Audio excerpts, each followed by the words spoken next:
సత్యవంతుడు, నిజమైన దేవుడు, పరిశుద్ధుడు, విశ్వమంతటికి కర్త, చక్రవర్తి అయిన యేసయ్యను ఆరాధించడానికి వచ్చిన భక్త సమాజం అంతటికి, భక్తులందరికీ నా హృదయపూర్వకమైన నమస్కారాలు, అభివాదాలు. నమస్కారానికి ప్రతి నమస్కారం కనీస సమస్కారం. ఓకేనా? మరొకసారి చెప్తున్నాను, అందరికీ ప్రభువు పేరిట వందనాలు. మనం సంస్కారము ఎవరికి నేర్పడానికి ఉన్నాం?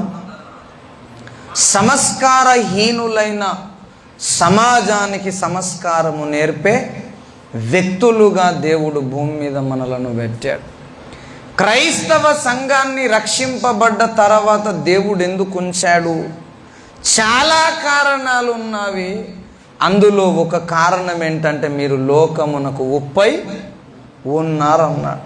ఉప్పు ఎందుకు ఉంచుకుంటాం? ఉప్పు ఎందుకు తెచ్చుకుంటాం? కొనుక్కొని రుచి కొరకు, మరియు మన వస్తువులు పాడవ్వకుండా కాపాడుట నిమిత్తం. సమాజం పాడవ్వకుండా ఉండాలి అంటే, కుసంస్కారులు, సంస్కారహీనులు సంస్కారవంతులుగా మార్చబడాలి అంటే, క్రైస్తవులను, దేవుడు ఉప్పనబడుతున్న వారిని మనల్ని ఉంచాడు. అంటే మనకు సంస్కారం ఉండాలి ఫస్ట్. ఆ సంస్కారంలో మనం వర్ధిల్లుతూ ఉన్న కొలది సమాజమంతా సంస్కరించబడుతుంది. హల్లెలూయా. కాబట్టి సంస్కారవంతులందరికీ నా హృదయపూర్వకమైన నమస్కారాలు. సమయాన్ని వృధా చేయకుండా నేరుగా సరాసరిగా దేవుని లేఖన ధ్యానంలోనికి నేను సాగిపోతాను.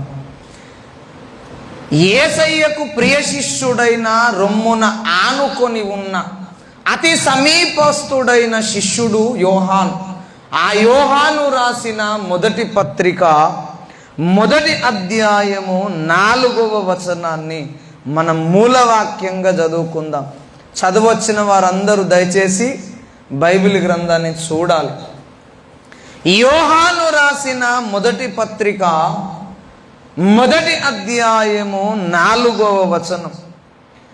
మన సంతోషము పరిపూర్ణమవుటకై మేమీ సంగతులను వ్రాయుచున్నాము. మరొక్క మారు చదువుతాను, శ్రద్ధగా ఆలకించండి. మన సంతోషము పరిపూర్ణమవుటకై మేమీ సంగతులను వ్రాయుచున్నాము. చిన్న మాట ప్రార్థన చేసుకుందాం. పరిశుద్ధాత్మ దేవుడే సహాయకునిగా, బోధకునిగా, ఉపదేశకునిగా, అధ్యాపకునిగా మన మధ్యకు దిగి వచ్చి నాకు, మనకు అందరికీ పాఠములను, గుణపాఠములను నేర్పు నిమిత్తమై ఆయన సహాయాన్ని వేడుదాం.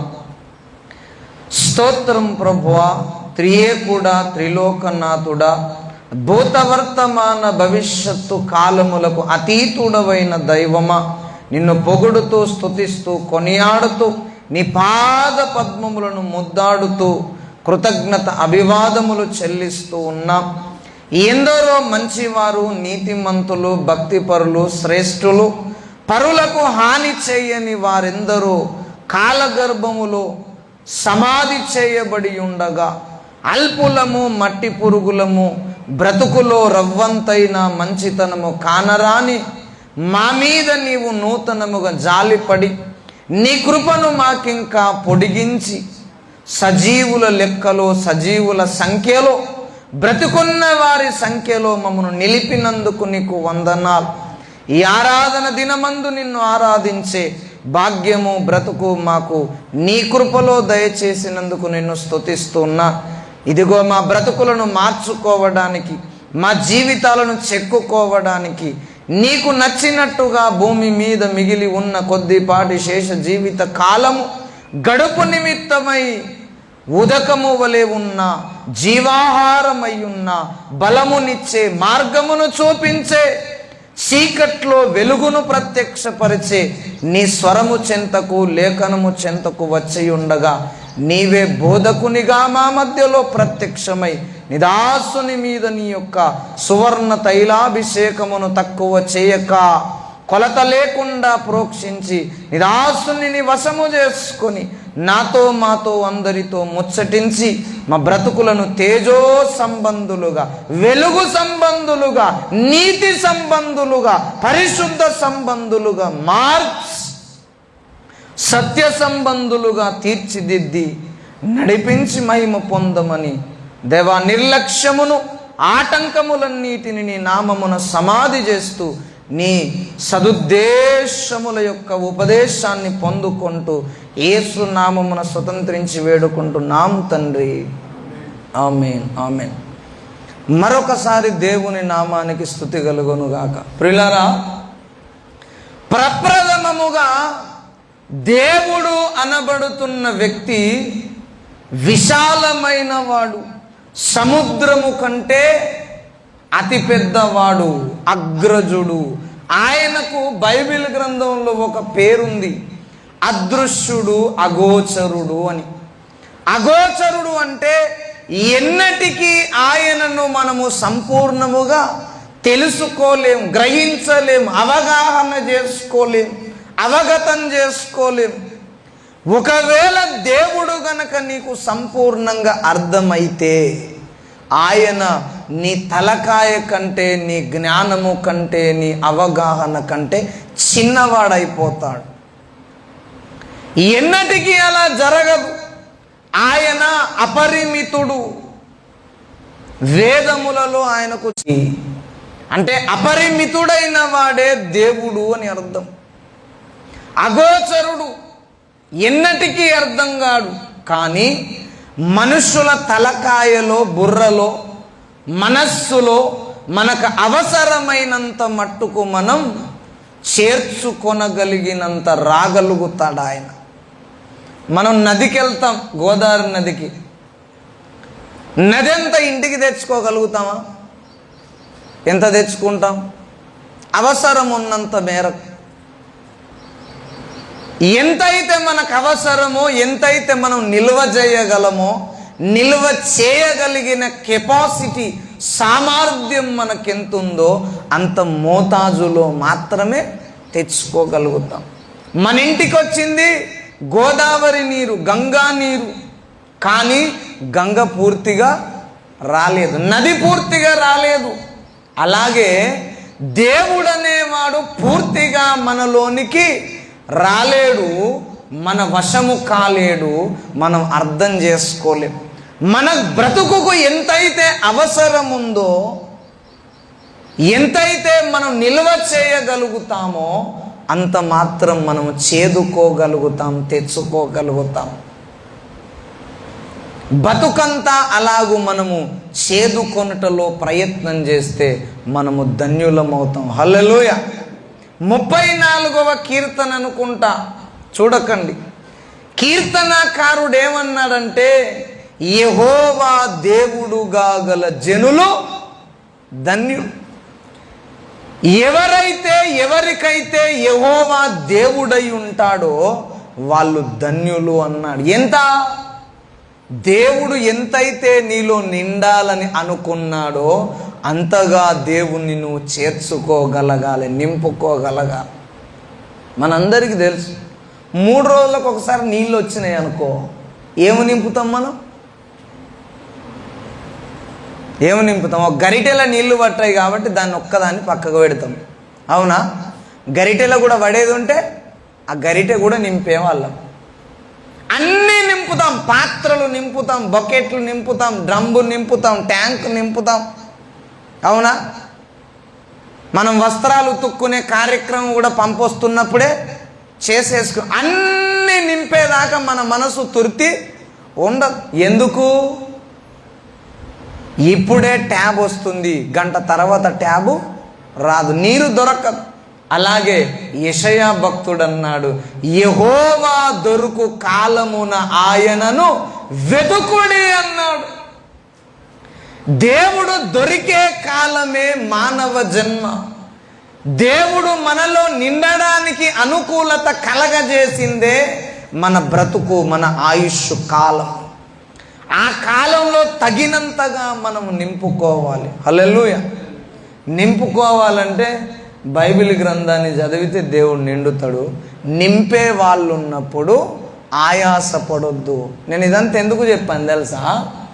నీళ్లు నింపేవారు మన ఇంటికి వస్తే ఏం చేయాలా? ఓ బిందె నింపుకొని, ఓ కుండ నింపుకొని వెళ్ళిపోమంటారా? ఆయన 4 నింపిపోతే బతిమాలి 10 రూపాయలు ఇచ్చి నింపుకుంటామా లేదా అన్నీ? మరి ఇప్పుడు నేను నింపేటోడిని దేవుని పక్షంగా నిలబడ్డా, ఇప్పుడు మీరేమనాలి? ఇంకో 10 నిమిషాలు చెప్పుమనాలనా, ఇక అద్దనాలనా? అంత రివర్స్ లేదు.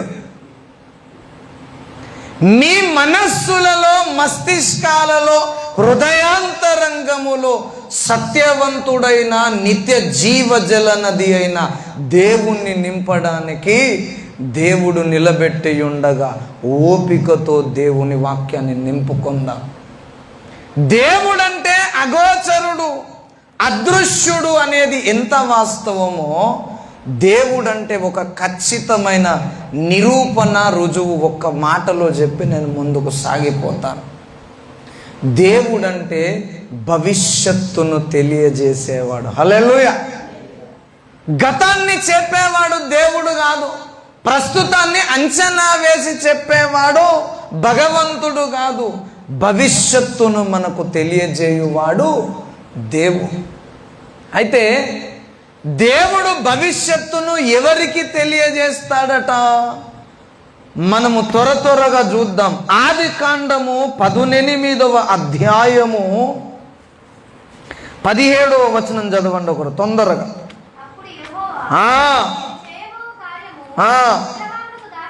చాలండి. ఏం చేస్తాడట? చేయబోవు కార్యములను అబ్రహాముకు చెప్పుతాడట. అసలు అబ్రహాముకే కాదు, ఇంకా దేవుడు ఎంత మంచివాడో చూడండి. హోషేయ ప్రవచన గ్రంథం 5వ అధ్యాయం 9వ వచనం చదవండి ఎవరైనా. హోషేయ 5:9.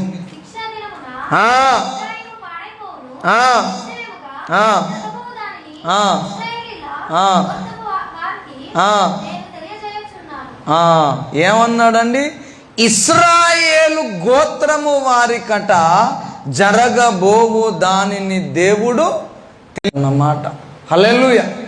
చూడండి, మన అవసరతలు, మన కన్నీరు, మన బాధ, మన కష్టము, మన వేదన సంఘంలో అందరికి చెప్తామా? ఎవరికి చెప్తాం? మనకు చాలా దగ్గరున్న వాళ్ళకు, అక్క ఈ సమస్య ఉంది, బలహీనత ఉంది, నా భర్త ఇట్లా, నా భార్య ఇట్లా, కొంచెం ప్రార్థన చేయండి అని చెప్తాం. అవునా? అంతేకాదు, ఒక కొత్త బిజినెస్ స్టార్ట్ చేస్తున్నాం అనుకో, అందరికి చెప్తాం. ఆ సంఘంలో చెప్తే ఏమవుతుంది? సరే, ఏదో జరుగుతుంది. కానీ ఎవరికి చెప్పుకుంటాం మనం? మన కొరకు ప్రార్థన చేస్తారు, మన కొరకు సహాయం చేస్తారు అనుకునే వారికి, నమ్మకమైన వారికి మనం చెప్పుకొని, చేయబోయే పనులను మనకు నమ్మకంగా, దగ్గరగా, సమీపంగా, ఆత్మీయంగా ఉన్న వారికే మనం చెప్పుకుంటాం. యేసయ్య కూడా చేయబోయే కార్యములను, భవిష్యత్తును తన భక్తులకు, దగ్గరగా ఉన్న వారికి ఆయన చెప్పి చేస్తాడట. అంతే కదా. అసలు ఆయన మనసు ఎలాంటిదంటే, ఆమోసు ప్రవచన గ్రంథము 3వ అధ్యాయము 7వ వచనం చదవండి. 3:7. తన సేవకులైన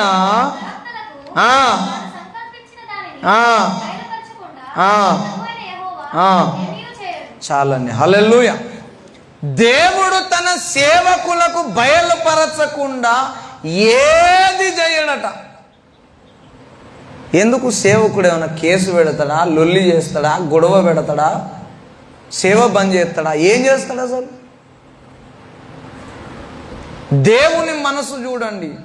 మన పక్క వాళ్ళకు మనం ఎంత చెప్పినా కొన్ని దాస్తామా, దాయమా? అక్క నేను ఇక్కడ బిజినెస్ చేయాలనుకుంటున్నా, ఇక్కడికి పనికి పోవాలనుకుంటున్నా, ఇల్లు కొనుక్కోవాలనుకుంటానని చెప్తాం అంతే, ప్రార్థన కొరకు. కానీ ఎక్కడ చెప్పాం, ఎవరిది చెప్పాం, ఎంత రేటు చెప్పాం, చెప్తామా? అట్లా ఉప్పోసకు తలిగేసి ఊరుకుంటాం. అవునా కదా? మనుషుల లక్షణం అది. కొంతమంది అయితే మరీ అధ్వానం, ఏం చెప్పరు, అవసరం ఉన్నంత వరకే, అవునా? కానీ యేసయ్య గుణం అలాంటిది కాదు, ఏమీ చెప్పకుండా చేయడట.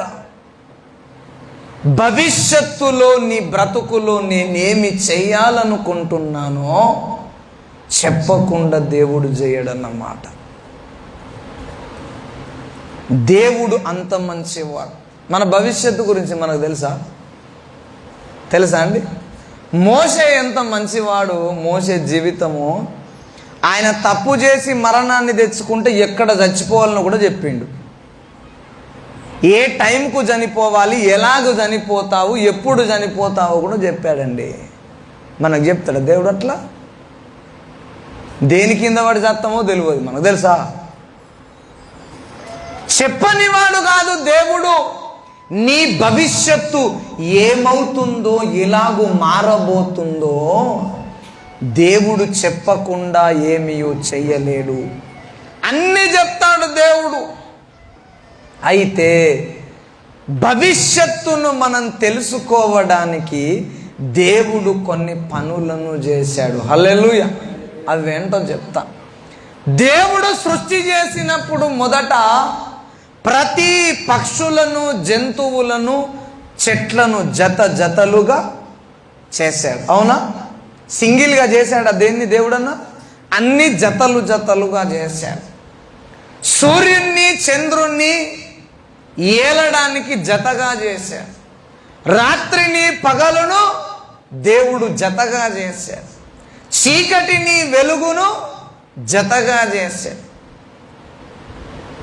సుఖాన్ని, దుఃఖాన్ని మనుషులకు జతగా ఇచ్చాడు. భయమును, భక్తిని జతగా మనం కొనసాగించుకోవాలని చెప్పాడు. అన్నీ ఎలా చేశాడు దేవుడు? జతలుగా చేశాడు. ఎందుకు చేశాడో తెలుసా? ఒకసారి చూద్దాం. ప్రసంగి గ్రంథము 7వ అధ్యాయము 14వ వచనం చదవండి.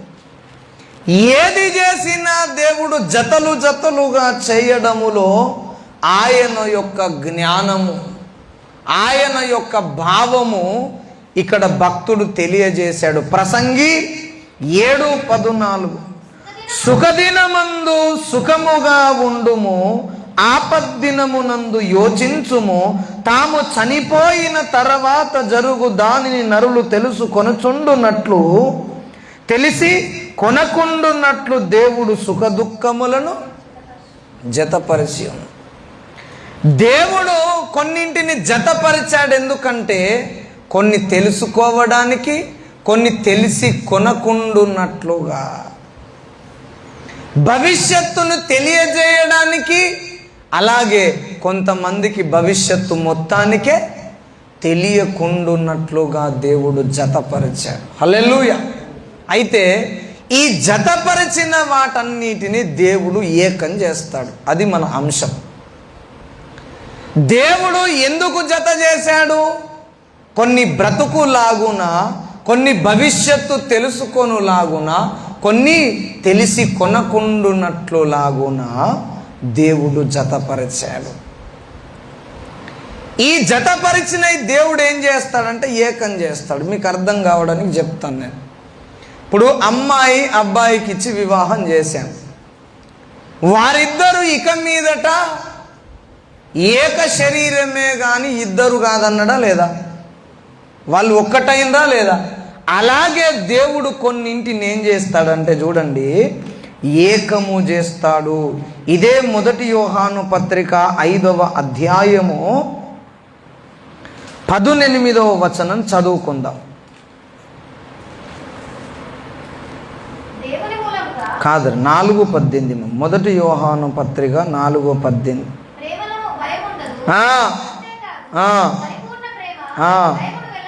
భయము దండనతో కూడినది, భయపడువాడు ప్రేమయందు పరిపూర్ణము చేయబడినవాడు. నేను చెప్పాను అన్నింటినీ జతపరిచాడు అన్నానా? అందులో భయమును భక్తిని ఏం చేశాడు దేవుడు? మనకు జతపరిచాడు. యెహోవా యందు భయభక్తులు గలవారి చుట్టే దీవెనలుంటాయి, ఆశీర్వాదం ఉంటుంది, దూతలు ఉంటారు, దేవుడు ఉంటాడు. అవునా? అందులో భయం వదిలిపెట్టామనుకో, భక్తితో దేవుడు ఉంటాడా? భక్తి ఉంది, భయం లేదు, దేవుడు సహాయం చేస్తాడా? రెండింటిని దేవుడే జతపరిచాడు. అయితే ఈ జతపరిచిన వాటిలో రెండింటినీ కలిపి చివరికి నిలిచేది ఒకటే. హల్లెలూయా. భయము భక్తి అంటే ప్రేమ భయము రెండు మనము కొనసాగించుచున్న యాత్రలో ఈ భయము కాస్త ప్రేమలో కలిసిపోయి ఇక భయం అనేది మనకు ఉండదు. హల్లెలూయా. అర్థం కావడానికి చెప్తా. కొత్త కోడలు ఇంటికి వచ్చింది. భర్తకు కానీ అత్తకు కానీ కుటుంబం వారికి కానీ ముందేం చేస్తుంది? భయపడుతుందా లేదా? ఏదన్నా తినాలన్నా భయమే, ఏదన్నా వస్తువు వండుకోవాలన్నా భయమే, ఏదన్నా పదార్థాన్ని కొనుక్కోవాలన్నా భయమే, ఏదన్నా అడగాలన్నా భయమే, ఇష్టం వచ్చినట్టు ప్రవర్తించాలన్నా భయమే, ఆరు బయట కూర్చోవాలన్నా భయమే. అన్నీ భయము కలిగి కొంతకాలము ప్రవర్తించిన తర్వాత ఏది వీరికి నచ్చుతుందో ఏదికి వీరికి నచ్చదో వారి మనస్సులో వారి కుటుంబ పరిస్థితులు అర్థమయ్యాక ఇప్పుడు భయపడుతుందా? ప్రేమలో ఏముండదు, కొంతకాలానికి భయం ఉండదు. భయం ఉండదు అంటే అర్థం ఏంటంటే భయపడకుండా బ్రతకడం అని కాదు.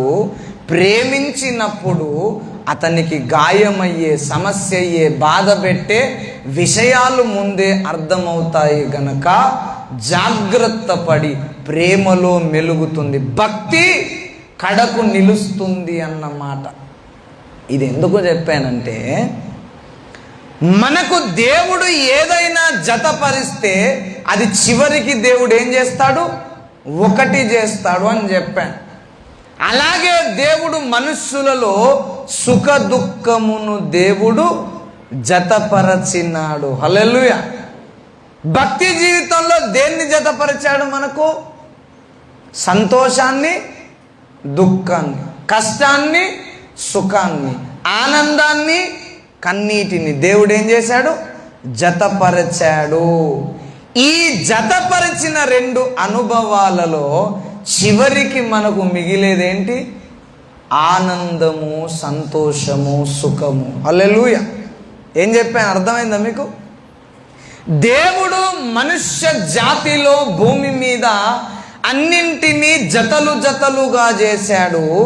ఈ జతలు ఏమైతాయంటే ఒకనాటికి ఒక దానిలో మిళితమై కలిసిపోవడం జరుగుతుంది. అందులో ప్రాముఖ్యంగా సుఖాన్ని, దుఃఖాన్ని రెండింటినీ కలిపి మనకేముంటుందంటే నిత్యము ఆనందము, సంతోషము, సుఖము మాత్రమే ఉంటుంది. ఒకసారి చూద్దాం ఈ మాట. ప్రకటన గ్రంథము 21వ అధ్యాయం అనుకుంటా, 21:4 చదవండి.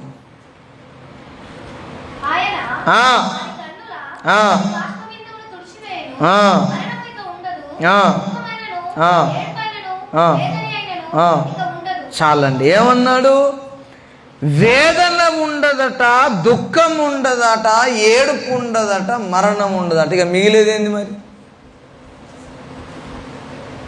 ఏం మిగులుద్దండి? ఏడుపు ఉండదు, ఏముంటుంది? వేదన ఉండదు, ఏముంటుంది? కష్టం ఉండదు, ఏముంటుంది? సంతోషము మాత్రమే మిగిలి ఉంటుంది. హల్లెలూయా. దేవుడు జతలుగా చేసిన వాటిలో రెండు మిళితమై కలిసిపోయి చివరికి ఒకటే నిత్యము నిరంతరము ఉంటుంది. అంటే దేవుడు మనలను మరణము లేకుండా, ఏడుపు లేకుండా, బాధ లేకుండా, పాపము లేకుండా, కన్నీరు లేకుండా ఉండే నిత్య సంతోషమైన లోకములోనికి మనలను తీసుకుపోవాలి. ఆ అనుభవములోనికి తీసుకొని పోవాలనుకుంటున్నాడు. హల్లెలూయా. దేవుడు మనకు సుఖము, దుఃఖము ఇచ్చాడు. చివరికి మనలో మిగిల్చేది సంతోషమే, ఆనందమే. దేవుడు మన ఆనందాన్ని చూసి, క్షేమాన్ని చూసి సంతోషించేవాడు. నేను 35వ కీర్తన చదివిపించాను కదా, అందులో 27వ వచనం ఒకసారి చదవండి. అది 27ఏనా? చూడండి. 27 చదవండి.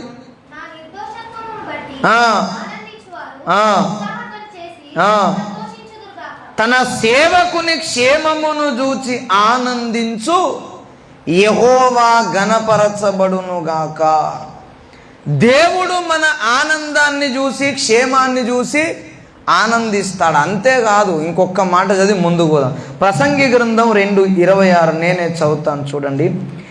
ఏలయనగా దైవ దృష్టికి మంచివాడుగా నుండువానికి దేవుడు జ్ఞానమును తెలివిని ఆనందమును అనుగ్రహించును. మనకు దేవుని దగ్గర నుండి ఏమొస్తుంది? ఆనందమే వస్తుంది, సంతోషమే వస్తుంది.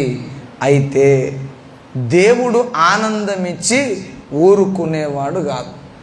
ఉదాహరణ చెప్తాను నేను.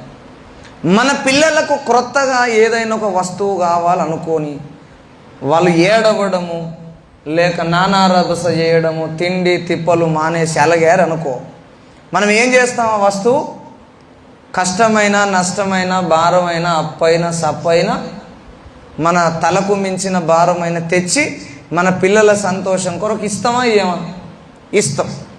ఇచ్చిన తర్వాత 4 రోజులకు దాన్ని పగలగొట్టి పాడు చేసి మళ్ళోటి కావాలన్నాడు అనుకో, ఇస్తాం? ఎప్పుడు ఏం చేస్తాం?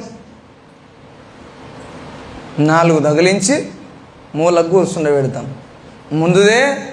నువ్వు తెచ్చి ముందుదే తేవడానికి చాలా కష్టాలు పడ్డా, దాన్ని కాపాడుకోలేదు కాబట్టి ఇంకోటి నేను ఇయ్యలేనని మనం చెప్తాం. కానీ దేవుడు అలా కాదు.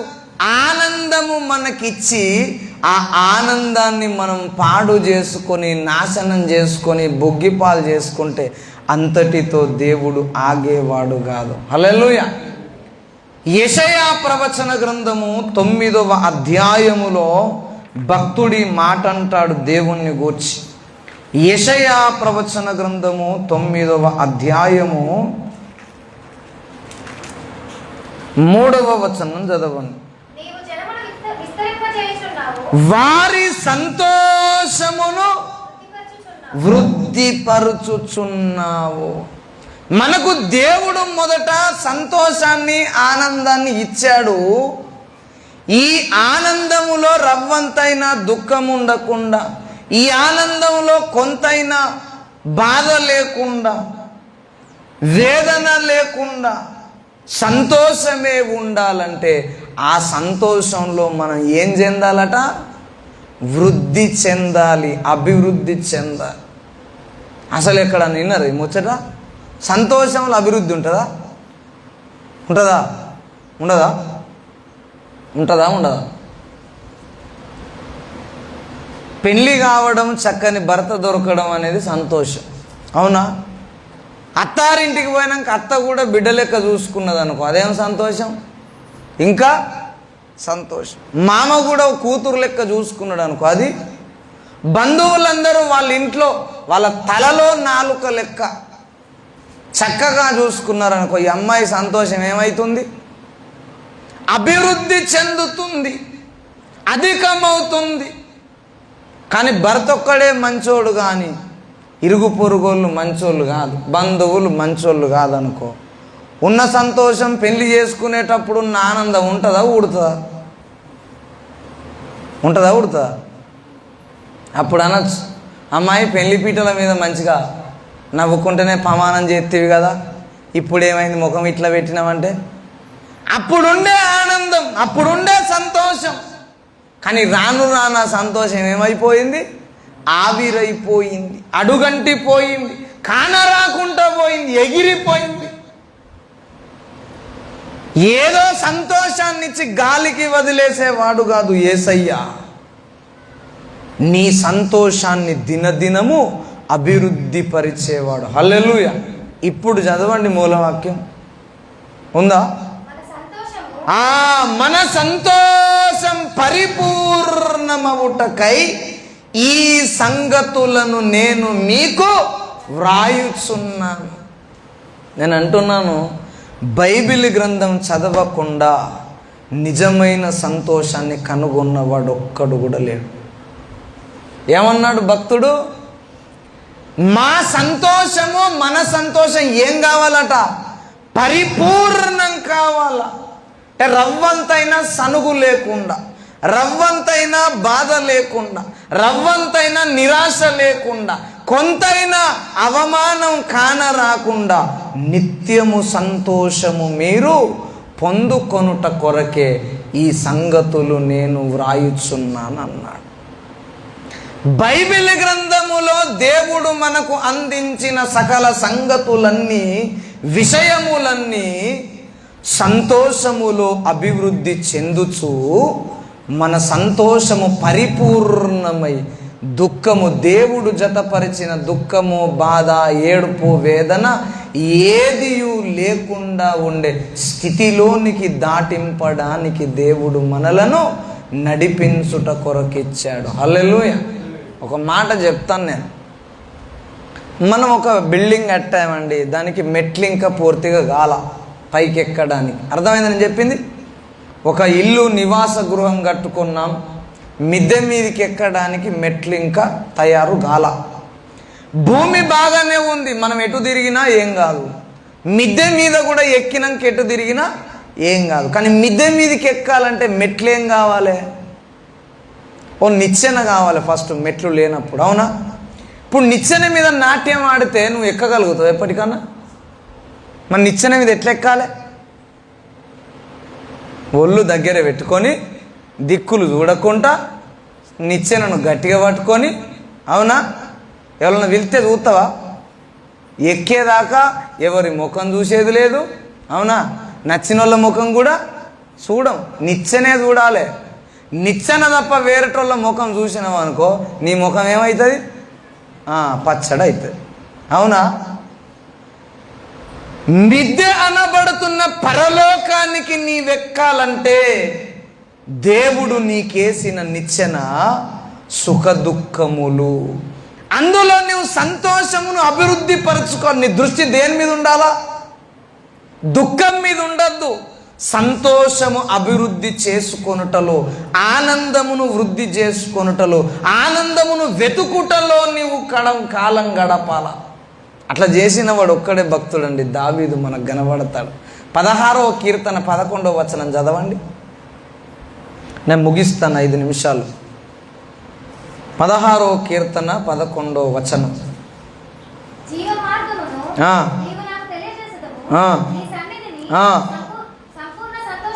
హల్లెలూయా.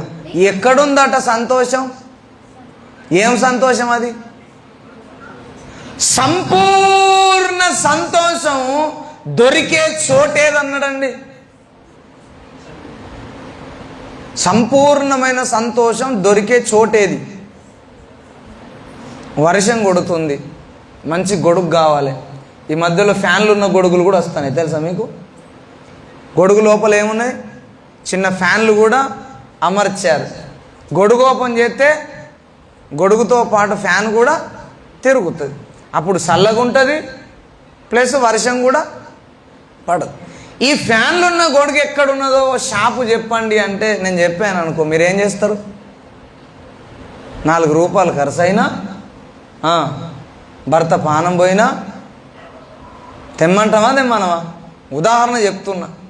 చలికాలమే అనుకో, వెచ్చగుండే రెయిన్ కోట్ ఉంది, ఎక్కడ దొరుకుతుందో అక్కడ పోయి తెచ్చుకుంటామా? వాళ్ళే మన ఇంటికి వస్తారా? మనమే అక్కడికి పోతాం. ఇప్పుడు దావీదు అంటున్నాడు, వెతికి వెతికి వెతికి చెప్పుతున్నాడు, నీ సన్నిధిలో సంపూర్ణ సంతోషం. నీకు సంతోషం దొరికే చోటేది? స్థలమేది? సన్నిధి. సన్నిధిని వదిలిపెట్టి నువ్వు బయట సంతోషం వెతికితే దొరుకుతుందా?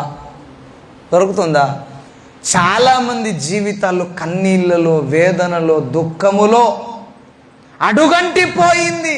ఎంత ప్రయత్నించినా రవ్వంతైనా సంతోషం దొరకట్లే, మిగలట్లే, కనబడట్లే. ఎందుకు అంటే అది దొరికే చోటేది? దేవుని సన్నిధి. నేను అంటున్నా, దేవుని సన్నిధిలో నువ్వు ఎంత గడపడం అలవాటు చేసుకుంటావో అంత సంతోషం నీ బ్రతుకులో అభివృద్ధి చెందుతుంది. హల్లెలూయా.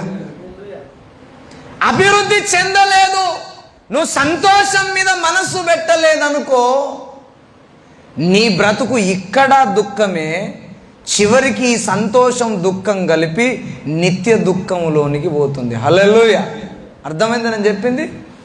దేవుడు జతపరిచిన విషయాలలో దేవుడు నడిపినట్టు దేవుని సన్నిధిలో నడిస్తే నీవు సంతోషంలో కలిసిపోతావు నీ దుఃఖమంతా. లేదా నీ సంతోషం దుఃఖంలో కలిసి ఎప్పటికీ దుఃఖం ఉండే నిత్యాగ్ని గుండమునకు పోక తప్పదు. అయితే సంతోషమును వృద్ధిపరచుచున్న దేవుని వెనకాల మనం నడవాల. సంతోషం ఎలా అభివృద్ధి చెందుతుంది అనేది ఒక్క మాట చెప్పి నేను ముగిస్తా. హల్లెలూయా. సంతోషమును ఎలా అభివృద్ధి పరచుకోవాలి? దావీదు అన్నాడు, ఎక్కడ దొరుకుతుంది అన్నాడు? సన్నిధిలో దొరుకుతుంది అన్నాడు కదా. ఆ సన్నిధిలో మనం గడిపి మనతో పాటు ఆ సన్నిధి వచ్చేటట్టు బతకాలి. అదో పెద్ద అంశం లేండి. మీరు ఎప్పుడైనా చదివితే మొదటి రాజుల గ్రంథం 17వ అధ్యాయం ప్రారంభ వచనంలో ఒక మాట ఉంటుంది. నేనైతే మాట చదివినప్పుడు మీకు ఏమనిపించిందో, చదివిందో లేదో కానీ నేను బైబిల్ పక్కకు పెట్టి ఏడ్చానండి. ఎందుకో తెలుసా? తిష్బీయుడైన ఏలియా దేవుని సన్నిధిలో ఉండగా అనలేదు. ఏమన్నాడు చదవండి ఒకసారి. తిష్బీయుడైన ఏలియా వెళుతుండగా ఆయన సన్నిధి ఆయనతో పాటు పోయింది. చదవండి ఆ మాట. మొదటి రాజుల గ్రంథం 17వ అధ్యాయం ప్రారంభ వచనం. త్వరగా రైట్ చదువు.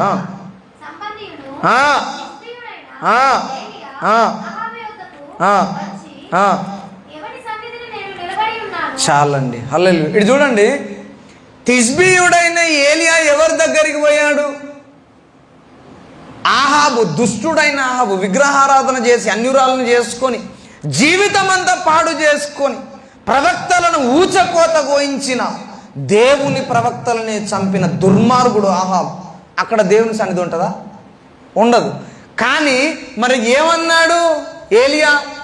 దేవుని వాక్యం ఏమంటుంది? తిష్బీయుడైన ఏలియా ఆహాబు ఎదుట యెహోవా సన్నిధిలో అన్నాడు.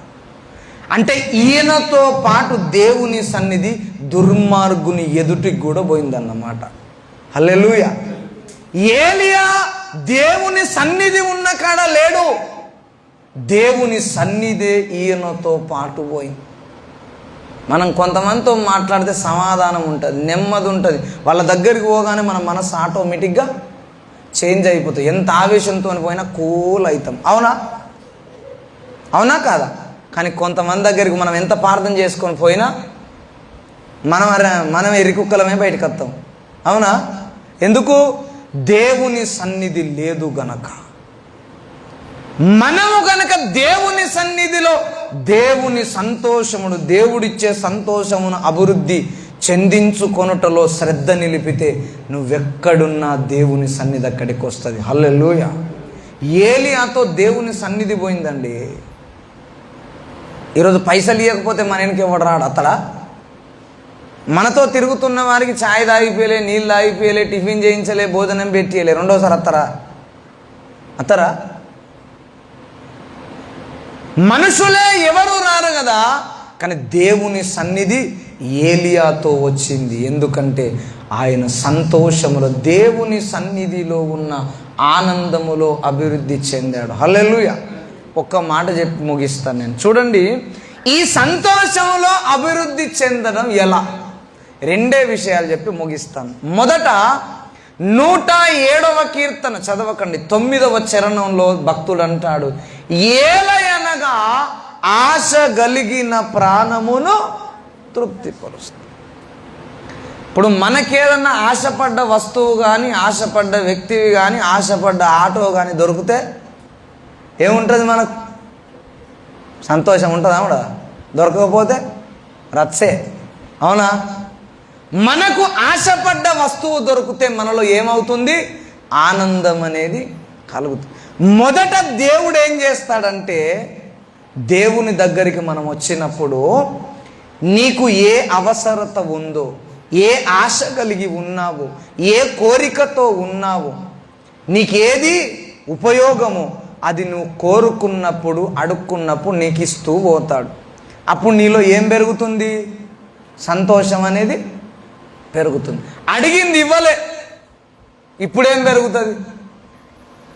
అడిగింది దొరకలే, ఏం పెరుగుతుంది? కోరుకున్నది దగ్గరకు రాలే, కొనుక్కున్నది కూడా కాలిపోయింది, కొనుక్కున్నది కూడా అక్కరకు రాకుండా పోయింది. బలవంతంగా లాక్కున్నా అది మనకు దక్కలే. అప్పుడు ఏం పెరుగుద్ది? ఏం పెరుగుద్ది? దుఃఖం పెరుగుద్ది. అంటే ఇప్పుడు మనం దేంట్లో డెవలప్ అవుతున్నాం చెప్పాలి. ఒక్క మాట మీరు సమాధానం చెప్తే నేను ముగిస్తా. దేవుడు మనలను ఆనందపరచడానికి మొదటి తరగతిలో, మొదటి దశలో, మొదటి ప్రక్రియలో అడిగినవన్నీ దేవుడు మనకు ఇచ్చాడు, ఇస్తున్నాడు. అప్పుడు మనకు సంతోషం. నిద్ర వచ్చే వాళ్ళు దయచేసి లేచి నిలబడండి. ప్రాముఖ్యమైన ముచ్చట చెప్తాను. లేచి నిలబడండి. ఏం కాదు. నేనేమన్నాను? మనకు సంతోషమునివ్వడానికి, ఆనందమునివ్వడానికి దేవుడు మనం అడిగిన వాటన్నిటినీ ఇచ్చాడు. మనం అడిగినవి కూడా కొన్ని దొరకకుండా పక్కకు దేవుడు ఎందుకు పెడతాడంటే మనం ఆనందములో ఎదగడానికి, దుఃఖంలో ఎదగడానికి కాదు. అది చెప్పి ముగిస్తాను నేను. మొదట మన జీవితంలో ఆనందము కలగడానికి, పెరగడానికి, కలిగి ఉండడానికి మనం అడిగినవన్నీ ఇస్తాడు. రెండవ దశలో మనం దేవుని కొరకు ఇవ్వడంలో సంతోషించాలి. హల్లెలూయా. మీకు అర్థం కావడానికి చెప్తా. నేను దేవునికి ఇవ్వడంలో ఆనందించడం అలవాటు చేసుకున్నాను అనుకో, కొంచెం కొంచెం అనుకో. ఒకనాడు పెద్ద నష్టం కలిగింది నాకు. నేనేమనుకుంటా? దేవుడే తీసుకున్నాడు అనుకుంటా. హల్లెలూయా. అప్పుడు ఏడుస్తానా, సంతోషపడతానా? నా బాధ అర్థమైందా మీకు? నేను దేవునికి ఇవ్వడం, దేవుని కొరకు ఖర్చు కావడం, దేవుని కొరకు త్యాగం చేయడం, దేవుని కొరకు అవమానాలు పొందడం, దేవుని కొరకు నాకున్నవన్నీ నేను ఖర్చు చేయడం అలవాటు చేసుకున్నాను కొద్దిగా కొద్దిగా. ఒకనాడు పెద్ద దెబ్బ పడుతుంది. అప్పుడు ఏడుస్తానా, సంతోషిస్తానా? సత్తనా? యోబు ప్లేస్లో మనం ఉన్నాం. పిల్లికి పిడిచెయ్యం అనుకో. అందరు చచ్చిపోయారు, ఉన్నాస్తి అంత పోయింది. ఇప్పుడు ఎట్లా బతకాలని ఏం చేసుకుంటాడు? ఈయన వేసుకుంటాడా లేదా? తాడు చూసి. అవునా? కానీ యోబు ఏమన్నాడు? యెహోవా ఇచ్చెను. ఎందుకన్నాడో తెలుసా? తన ఇంటికి 100 మంది భోజనం కొరకత్తే ఆయన బల్ల మీద ఏ భోజనం ఉన్నదో అదే. లేని వారి దీవెన మా మీదికి వచ్చునుగాక, వృద్ధుల యొక్క దీవెన నా మీదికి వచ్చునుగాక, పగవారిని, పరదేశులను అన్యాయపు తీర్పు నేను తీర్చకుందునుగాక అన్నాడు. తనకున్నది దేవుని కొరకు, దేవుని మాట కొరకు త్యాగము చేయుటయందు ఆనందించే లక్షణాన్ని పెంచుకున్నాడు. హల్లెలూయా. ఆనందములో రెండవ తరగతి, రెండవ దశ ఏంటంటే నీకు దేవుడిచ్చినప్పుడు ఆనందించే దశ నుండి నీవు దేవునికి ఇచ్చినప్పుడు ఆనందించే దశలోనికి ఎదగగలగాల. ఎంతమంది ఉన్నారండి చెప్పండి నాకు ఒకసారి. నేను అంటున్నా, నేను నా కొరకు కానీ మీ కొరకు కానీ చెప్పట్లేదు. నమ్మకంగా దేవుని కొరకు దశమ భాగం తీసేవాళ్ళు ఎంతమంది? నాకేమంటలేదు, నేను ముందే చెప్తున్నా. నాకేమనే బుద్ధి కాదు నాది. నువ్వు దేవునికి ఇచ్చుటలో సమయం ఎంతమంది ఇస్తున్నారండి? రోజుకో గంట అన్న దేవునికి ఇస్తున్నారా? దేవుని కొరకు ముచ్చట్లు బంద్ చేసిన వాళ్ళు ఉన్నారా? చెరిసిన కత్త కూడా సెల్లు చూడకుండా పానం పోతుంది. ఇస్తున్నావా? దేవుని కొరకు ఖర్చగుటలో ఆనందాన్ని ఎప్పుడు నువ్వు పొందకపోతే నేను చెప్తున్నా, నీ జీవితంలో పెను తుఫాను వస్తే నీ దుఃఖమే పెరుగుతుంది కనుక సంతోషం అభివృద్ధి కాదు. అంటే బైబిల్ నీకు పని చెయ్యదని చెప్తున్నా. బైబిల్ సంకల పెట్టుకొని మోస్తావు రోజు, కానీ దీనివల్ల ఏమైనా ప్రయోజనం ఉంటుందా? ఏముండదు. దీని వలన నీకు ప్రయోజనం ఉండి నీ సంతోషము పరిపూర్ణము కావాలి అంటే నీకు దేవుడు ఇచ్చుటలో సంతోషమే కాదు, అది మంచిది, దేవుడు ఇస్తూ ఉంటాడు. కానీ దేవుని కొరకు నీవు ఖర్చగుటలో, ఖర్చు అంటే పైసలే అనుకోకుండ్రి, క్రైస్తవులకు పిసలేసింది ఏంటంటే కరసనగానే ఏంటిది? పైస ఒక్కటే కాదు, నేను చెప్తున్నా, పైసతోని చేయని 99 దేవుడు చేస్తాడు. అర్థమైందా? పైస లేకుండా ఎన్నో చేయగలడు దేవుడు. ఏదైనా దేవుని కొరకు నువ్వు త్యాగము చేయగలగాలి. దేవుని సన్నిధి కొరకు బంధువులను త్యాగం చేస్తావు. నువ్వు రాక ఆదివారం ఐతారం చుట్టాలు వచ్చింది అనుకో, ఏం చేస్తావు? చెప్పరేంటండి, ఏం చేస్తారు? పాస్టర్కు సాయంత్రం పాస్టర్కి ఎప్పుడు కూడా లేదు, మళ్ళా చెప్పకుండా మంచిదే. సాయంత్రం చెప్పి చెప్పచ్చు, లేకపోతే మళ్ళీ ఆదివారం చెప్పచ్చు. ఏమని? పోయిన ఆతారం పని ఉండే అన్న. నేను చెప్తున్నా, నష్టం మనకే. మీరు గుండెల మీద చేసుకొని చెప్పుండ్రి. రక్షణ పొందిన్ని సంవత్సరాలు అవుతుంది కదా, సంతోషంలో అభివృద్ధి చెందారా, దుఃఖంలో అభివృద్ధి చెందారా? చెయ్యి మీద గుండె మీద చేసుకొని చెప్పుకొని విను సార్. ఒక్క హృదయం కూడా చెప్పలేదు నా ముంగట కూర్చున్న వాళ్ళు సంతోషంలోనే అభివృద్ధి చెందానని. నేను చెప్పగలనండి. అర్థమైందా? నేను చెప్పగలను. ఎందుకంటే దేవుని కొరకు ఇచ్చుటలో నేను సంతోషించే గుణము కలగడం నేర్చుకున్నాను. ఏదైనా దేవునికి త్యాగం చేయాలి. నా మంచి ఉద్యోగాలను త్యాగం చేసిన సండే కొరకు, తెలుసా మీకు?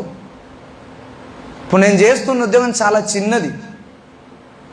ఇంతకంటే మంచి రాబడి ఉన్న, జీతం ఉన్న, వేతనం ఉన్న, ఫ్లెక్సిబిలిటీ ఉన్న మంచి ఉద్యోగాలను కేవలం సండే కొరకు మానుకున్నా నేను. ఎందుకు? ఏమైనా ఇక్కడ ఎక్కువ వస్తుందా? అవునండి, ఇక్కడ ఏమైనా ఎక్కువ వస్తుందా? లేదు కదా. లేఖనమును నేర్చుకున్న వాడిని, లేఖనపు అడుగు జాడల్లో నడవాలనుకున్న వాడిని. కాబట్టి మన సంతోషం ఏం కావాలా? డెవలప్ కావాలా. వస్తువులను బట్టి, కోరికలను బట్టి, అవసరాలను బట్టి, పదార్థాలను బట్టి, పరిస్థితులను బట్టి సంతోషించే దశ నుండి దేవుని కొరకు నీవు ఖర్చగుటలో, అవమానం పొందుటలో, నింద మోయుటలో నువ్వు అభివృద్ధి చెందితే నీ సంతోషాన్ని ఎవ్వడు దొంగిలించలేడు. హల్లెలూయా. చూడండి, అలా అపోస్తుల సంతోషాన్ని ఎవ్వడు దొంగిలించలే. అపోస్తుల కార్యము 5వ అధ్యాయము చివరి మాట చదివి నేను ముగిస్తాను. అపోస్తుల కార్యము 5వ అధ్యాయం అనుకుంటా, ఒక్కసారి చూడండి. 5:41, 40 కూడా చదవండి.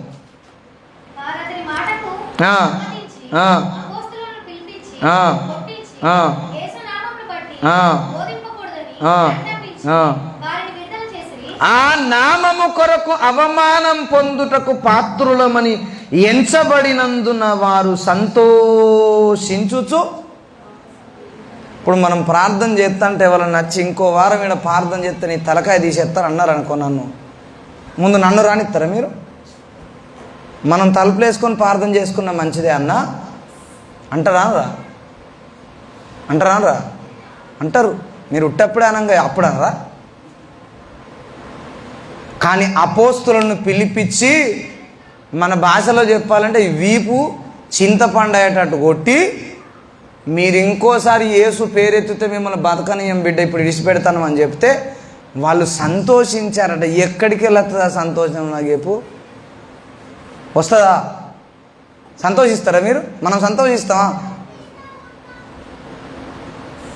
మరి వాళ్ళలో దుఃఖాన్ని, బాధను అసలు అది శైతాన్ గాడు ప్రవేశపెట్టలేకపోయాడు. వారికి ఏం సంతోషం ఉంది? గా పరిస్థితిలో సంతోషం ఉంటుందా అండి? మనమైతే కూర్చొని ఏడుతూనే ఉంటాం, అవునా? నువ్వు దిగిరా, ఇలా పని చెప్పు, ఇలా ఈయన కాడు కాలా, ఇలా కాళ్ళు ఇరుగా, అవునా? అట్టి పుణ్యానికి నన్ను కొట్టిండ్రు, నచ్చకపోతే పోవచ్చు కదా అంటమానవా? కానీ అపోస్తుల గుండెల్లో ఉన్న సంతోషాన్ని రవ్వంత కూడా కదిలించకపోయింది శైతాన్ గాడు. ఎన్ని ప్రయత్నాలు చేసినా రవ్వంత కూడా సంతోషాన్ని తొలగించలేకపోయారు. ఎందుకో తెలుసా? దేవుని కొరకు సమస్తాన్ని వదిలిపెట్టుకొనుటలో, త్యాగము చేయుటలో, పానార్పణముగా పోయబడుటలో దేవుళ్ళలో ఆనందమును పొందుకున్నారు, అభివృద్ధి చెందారు. అట్లా అభివృద్ధి చెందాలండి. నీ గుండెల్లో నుండి సంతోషాన్ని కొంచెం కూడా ఎవడు తీసేయలేడు. నేను చెప్తున్నా, అంటే ఒకటేసారి చేయమని చెప్తలేను. మీరు అట్లా చేస్తే మళ్ళీ గుడికి కూడా రారు. కానీ ఎట్లా చేయమంటున్నా, నీకు సాధ్యమైనంత మేరకు దేవునికి ఇచ్చుటలోనూ సంతోషించాలి. అందుకే యేసయ్య ఒక మాట అన్నాడు ఇందులో చూడండి, అపోస్తలుల కార్యం 20వ అధ్యాయం 35వ వచనం. అపోస్తల కార్యం 20:35.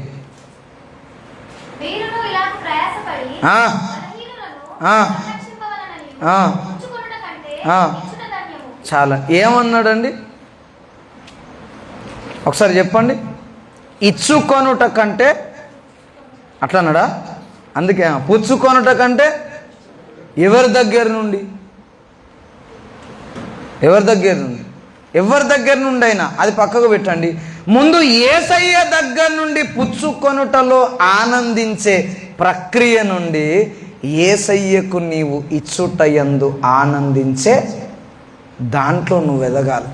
ఈ ఎదుగుతూ ఉన్నప్పుడు కొన్ని ప్రమాదాలు వస్తాయి. అందులో ఒక ప్రమాదాన్ని చెప్పి నేను ముగిస్తాను. ఒకటే మాట చదివితే మీకు సహాయకరంగా ఉంటుంది, లేదంటే చెప్పమన్నా చెప్తాను. లూకాసు సువార్త 17వ అధ్యాయంలో యేసయ్య చెప్తాడు సాక్షాత్. ఏమంటాడంటే, ఒక పాలేరు ఉన్న వ్యక్తి, ఒక పని చేస్తున్న దాసుడు యజమానుడు చెప్పిన పనులన్నీ చేసిన తర్వాత నేను చేయవలసిన వాటినే చేసి తిని కానీ అని అనుకోవాలి, అతిశయించొద్దు అని చెప్పాడు. ఏం నేను ఇన్ని పనులు చేసిన ఏ పాలేరాన ఏతడా అని అనొద్దట. అర్థమైంది నేను చెప్పింది? ఇప్పుడు మన ఊర్లో నలుగురు పెద్ద మనుషులు, నలుగురు పాలేరులు ఉన్నారు, అంటే దాసులు ఉన్నారు అనుకో. వాళ్ళు సాయంత్రం పూట ఓ కాడ రచ్చబండ కాడ కూర్చొని ఎవడెవడేం పని చేస్తాడో మాట్లాడుకుంటారా లేదా? మాట్లాడుకుంటారు. అందులో నాలాంటోడు కూడా మా అయ్యగారు బాగా పని చెప్తాడని చూసి నేను ఇట్లా రోజు 2 గంటలు వాక్యం చెప్తాను అనుకో. మీరు చూసి ఏం చేస్తారు? అందరు కలిసి ఏం చేస్తారు?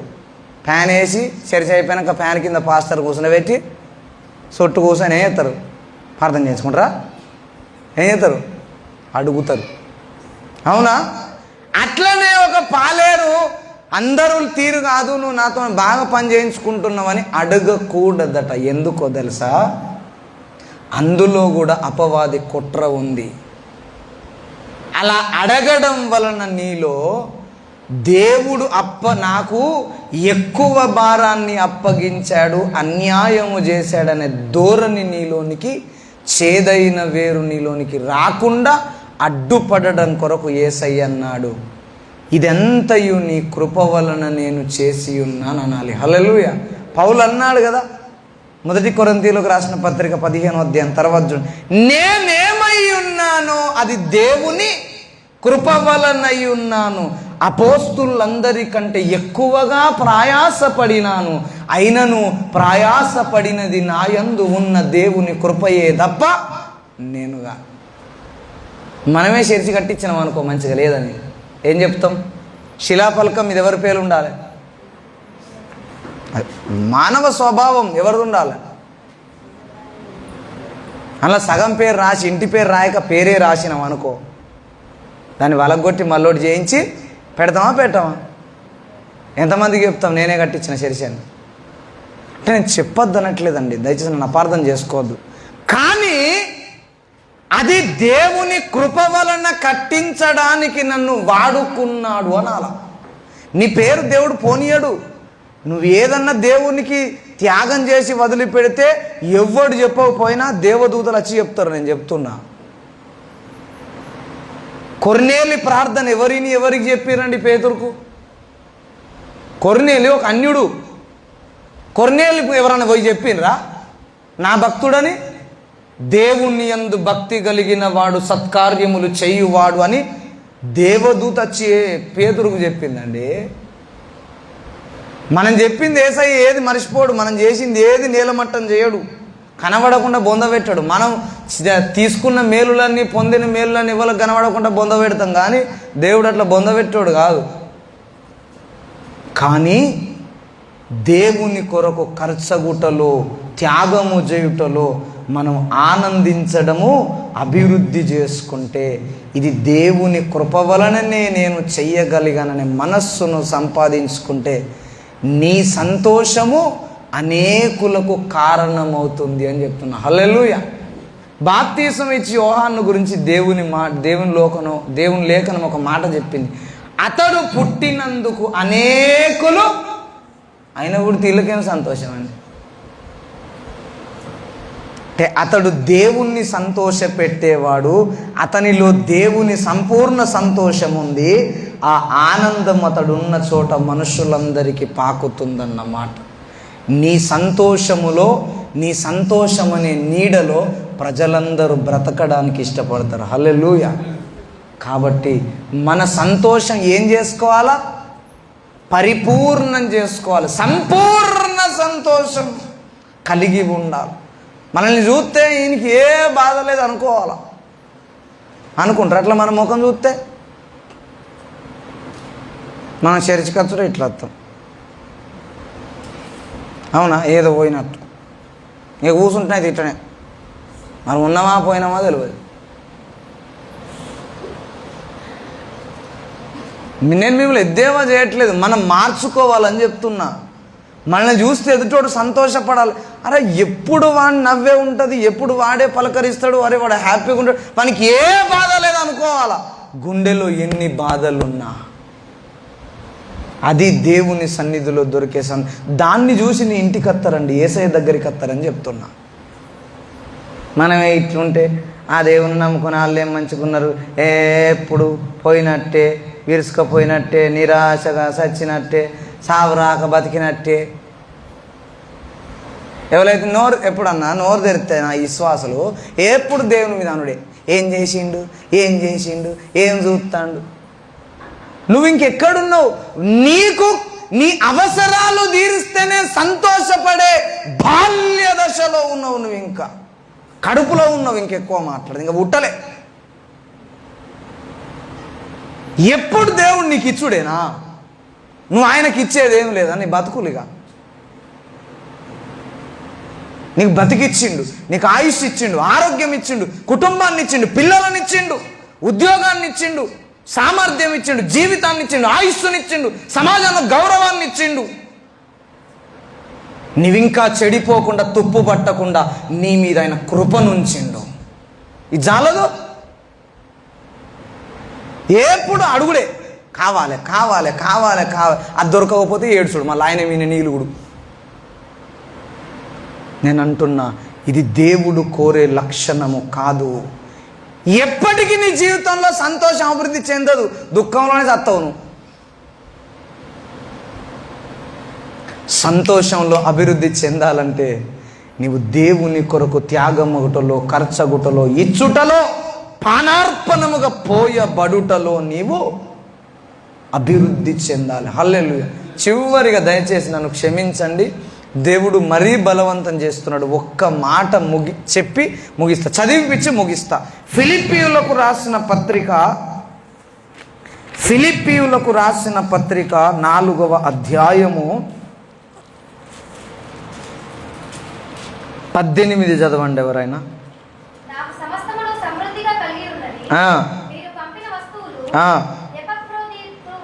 పుచ్చుకొని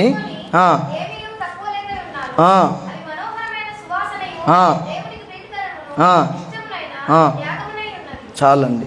పౌలు ఏమంటాడంటే, నేను చదువుతా ఒక మాట 15లో, ఫిలిప్పీయులారా, సువార్తను నేను బోధింపనారంభించి మాసిదోనియాలో నుండి వచ్చినప్పుడు ఇచ్చు విషయములోను పుచ్చుకొను విషయంలోను మీరు తప్ప మరి ఏ సంఘపు వారును నాతో పాలివారు కాలేదని.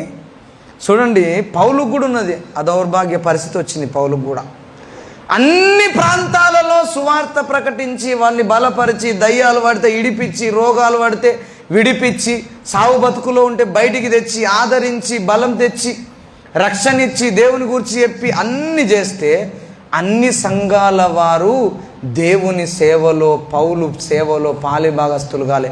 ఎప్పటికి ఎవరైనరట? మీరు తప్ప వేరే సంఘం వారు నాకు తోడ్పడలేదన్నాడు అని కింద అంటున్నాడు. అది దేవునికి సువాసనయు ప్రీతికరమైన ఇష్టమైన యాగమునై ఉన్నది. హల్లెలూయా. చూసారండి, దేవునికి మంచి వాసన వస్తుందట. ఏంది, సెంట్లు కొట్టుకొని వస్తానా? ఏం చేస్తే దేవుని కొరకు, దేవుని ప్రజల కొరకు, దేవుని సేవ కొరకు మన సమయాన్ని, మన ధనాన్ని, మన బలాన్ని, మన గుణాన్ని, మన పరువును, మన ప్రతిష్టతను అన్నిటిని దేవునికి నువ్వు పోస్తే, ఇస్తే అది దేవునికి సువాసనతో సమానమాట. ఇచ్చుటలో ఆనందించడం అని డెవలప్ చేసుకోవాలి. నేను చెప్తున్నా, మనం ఒకరికి ఇచ్చి నలుగురికి చెప్పుడు కాదు. ఎంతమందికి ఇచ్చినామో మనమే మర్చిపోయేటట్టు, ఎంతమందికి సహాయం చేసామో మనమే మర్చిపోయేటట్టు మనం ఏం కావాలా? అభివృద్ధి చెందాలి. లేకపోతే నేను చెప్తున్నా, మన జీవితంలో ఎప్పటికీ ఏముంటుంది?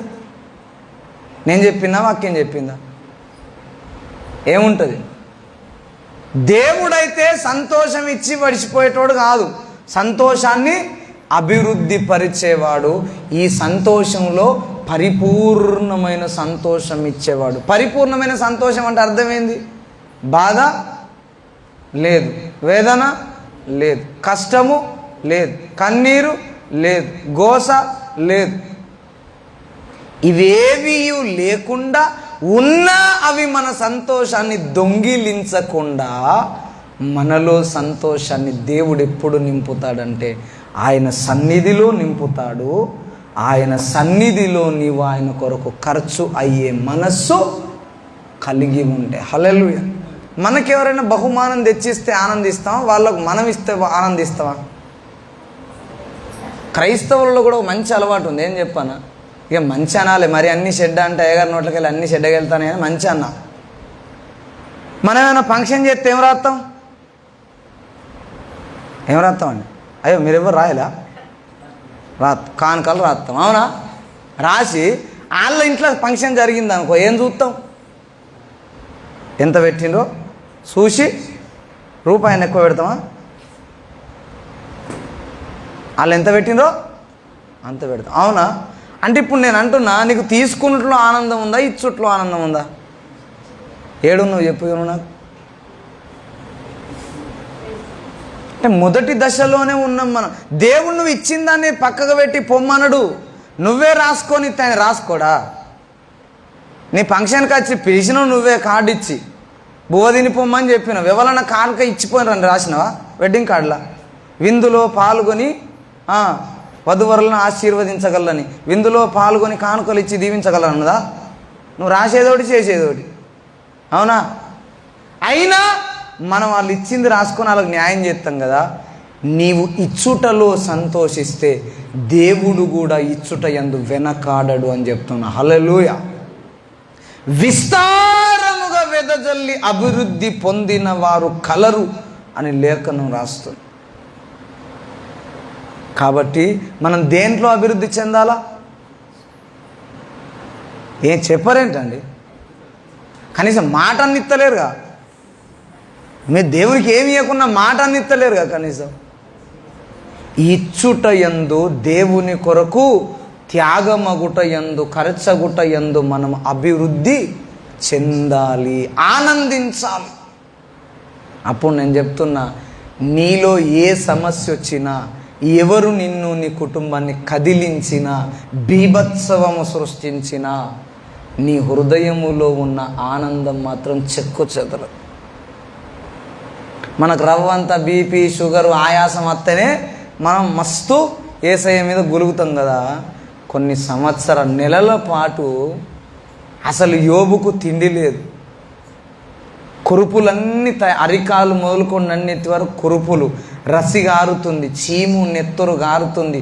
గోకుడు పెడితే గోక్కోవడానికి గోళ్ళు లేక చెల్లె పెంకులు, పలిగిపోయిన పెంకులను దెమ్మని దాసునికి చెప్తే వాడు కూడా అటు పోతే అదే పుండ్లతో దేక్కుంటూ బూడిదలో పడుకొని ఆ పెంకలతో గీక్కుంటున్నప్పుడు ఏమనాలండి దేవుని? నాకు చెప్పండి. ముఖం ముందు చాలామంది అనవచ్చు యోబును, ఏమాయరా నీ దేవుడు అని ఎగిరితివి, ఎటువంటిరా నీ దేవుడు? ఏ దేవుని భక్తుని కన్నా ఇంత నీచమైన బతుకు వచ్చిందారా అని ఎంతమంది అని ఉంటారండి, అవునా? 4 రోజులు మనం మంచిగా బతికి 4 రోజుల తర్వాత మన బతుకు అడ్డం పడ్డదనుకో, ఇక మనం యేసయ్యమే దుమ్మెత్తిపోతాం. యోబు ఎంత దుమ్మెత్తిపోయాలండి, పోసాడా? ఎందుకో తెలుసా? దేవుని కొరకు ఖర్చగుటలో, సమర్పించుటలో ఆనందించడం నేర్చుకున్న ఉత్తమ భక్తాగ్రేసరుడు ఆయన. ఆ భక్తిలో ఎదగాలండి. ఎప్పుడు మనకిత్తేనే, తెలుగులో సామెత ఉంది, మా ఇంటికి అత్తే ఏం తెస్తావు, మీ ఇంటికి అత్తే అయ్యో అత్తదరా అదా, మా ఇంటికి అత్తే ఏం తెస్తావు, మీ ఇంటికి అత్తే ఏమి ఇస్తావు, ఇదే వరుస. అట్లుండద్దు, మనం రివర్స్. యేసయ్య నీ ఇంటికి అత్తే నేనేం తేవాలి, నా ఇంటికి అత్తే నీకేమి ఇవ్వాలి. హల్లెలూయా. అలా బ్రతకగలిగితే నేను చెప్తున్నా, నీ బ్రతుకులో సంతోషాన్ని ఎవ్వడు దొంగిలించ, ఏ రోగం నిన్ను ఏలదు. నేను చెప్తున్నా, మనలో సంతోషం పరిపూర్ణమవుట కొరకే దేవుడు సుఖ దుఃఖములను జతపరిచాడు. ఆ సుఖాన్ని, ఆనందాన్ని పెంచుకునే ప్రక్రియ మనమే చేయాలి, సాధన చేయాలి. అందులో ప్రాముఖ్యంగా దేవుడు మనకు అడిగినప్పుడల్లి ఇస్తాడు. సంతోషించాలి. సంతోషించడంతో మనము మన బ్రతుకును ముగించుకోవద్దు. దేవుని కొరకు మనం సమర్పించుట యందు ఆనందించడం నేర్చుకోవాలి. హల్లెలూయా. అలాగున దేవునికి మనము పానార్పణముగా పోయబడే వ్యక్తులుగా మనల్ని తయారు చేయునుగాక. ఆమేన్. ప్రార్థన చేసుకున్నాం. అందరూ మోకరించండి. గడిచిన కాలం అంతా మనము యేసయ్యకి ఏమి ఇచ్చామో, ఏమి ఇవ్వలేదు. సమయాన్ని ఇచ్చామో, ఇవ్వలేదు.